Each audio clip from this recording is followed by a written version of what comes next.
Hi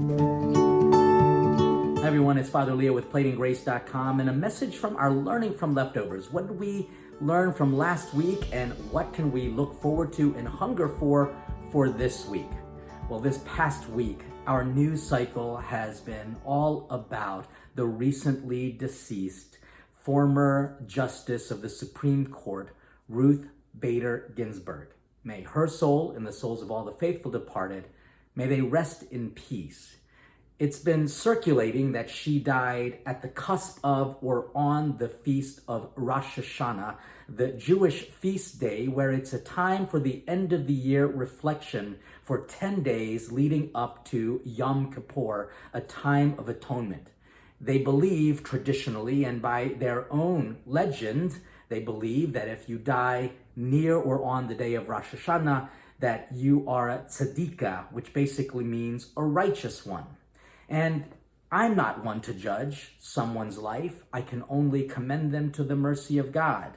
I know her life was truly amazing. And she, even though would have opinions that I would disagree with, and certainly the same would be true for late Justice Scalia, they were friends, even though they were political opposites. And they were yet civil with each other. Why can't we be the same now? What has happened in our life that if we truly want to reflect on her life and aspire to what she tried to live up to be a righteous person and upholding the laws of God, whether you agree with her or not, she was still able to maintain a sense of peace and decorum even with people like her friend, late Justice Scalia.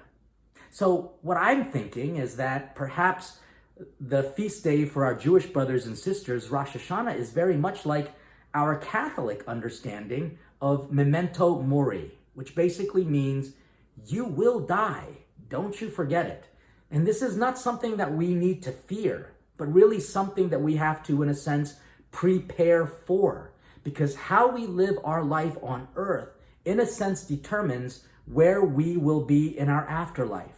If we are people who are not willing to be peacemakers, not willing to forgive, not willing to build up, then what are we doing? We're kind of setting our destiny. We are, in a way, digging our own grave and also paving our eternal life. So perhaps what we need to do is truly remember all of the faithful departed. How did they live? And what are the values that we need to continue to perpetuate in our life? Or what are the mistakes and what are the errors and even perhaps what are their sins that can also teach us how to live a more righteous life?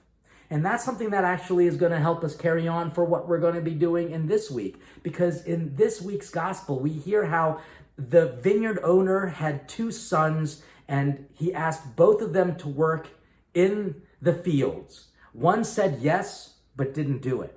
And the other said no, but eventually came around and did it.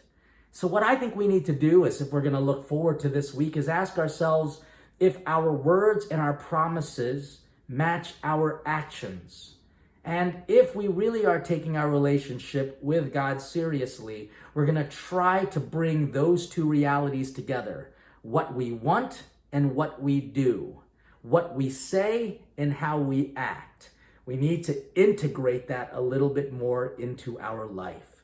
So in this Learning from Leftovers, remember that we are all going to meet our Maker, the true, just, and thankfully merciful judge. And let's also look forward to a life of integrity, where what we say and what we do becomes a little closer together to our reality. And I hope that this message helps you reflect from what happened this past week and what to look forward to this week. And between now and the next time we talk, stay hungry for God.